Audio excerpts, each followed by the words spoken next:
Vous êtes directeur général du syndicat national des moniteurs de ski français. Tristement, on aurait aimé ne pas avoir à vous appeler ce matin, mais évidemment, on vous appelle aussi parce qu'on est tous sous le choc après le décès de Gaspard Ulliel hier, sa soudaineté, un choc très violent sur des pistes bleues. Tout le monde se dit, mais mon Dieu, cette vie fauchée.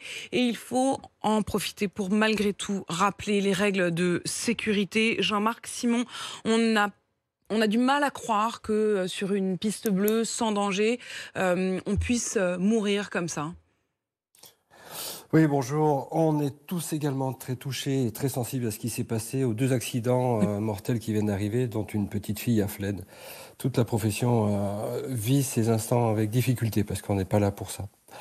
Le ski, c'est du plaisir, c'est des grands espaces, on veut tous en profiter, mais tous ensemble sur la piste, ça veut dire qu'il faut savoir se respecter. Il faut savoir maîtriser sa vitesse et il faut avoir un comportement prudent. C'est essentiel. Une chute, même à faible vitesse, comme en vélo, ça peut être mortel si la tête touche un rocher ou quelque chose de dur. Mais pour autant, j'ai l'impression, enfin, selon les dires de la procureure, elle précisait hier que même si Gaspard Ulliel avait porté un casque, ça n'aurait sans doute rien changé. Alors, j'ai pas eu les informations du procureur pour l'accident d'hier. En tout cas, on sait qu'il ne celle portait pas de casque, hein, ça c'est sûr. C'est sûr, mais j'ai eu celle relative au décès de la fillette de Flaine qui portait un casque et la violence du choc n'aurait pas changé Malheureusement, les conséquences de la collision. Un casque, ça ne protège pas de tout non plus. Et ce qui est déterminant en amont, c'est de savoir skier en fonction de son niveau, en fonction de l'environnement, en fonction des personnes qui sont autour de soi et d'adopter un comportement approprié. Est-ce que vous pouvez nous rappeler quelles sont les règles de sécurité et de prudence, Jean-Marc Simon ?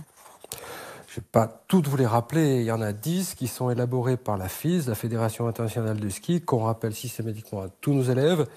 Toutes les structures d'enseignement les rappellent. La première, c'est le respect d'autrui. Et la deuxième, c'est contrôler sa vitesse.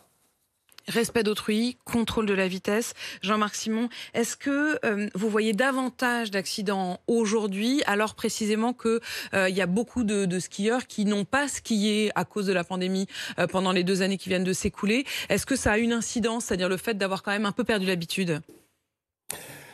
Il y a quelque chose de vrai dans ce que vous dites. Le bilan de ces vacances de Noël, exprimé par les directeurs des écoles de ski, est que, notamment les enfants, ont régressé un petit peu en niveau, en compétence lorsqu'ils reprennent les skis pour la première fois après une saison blanche.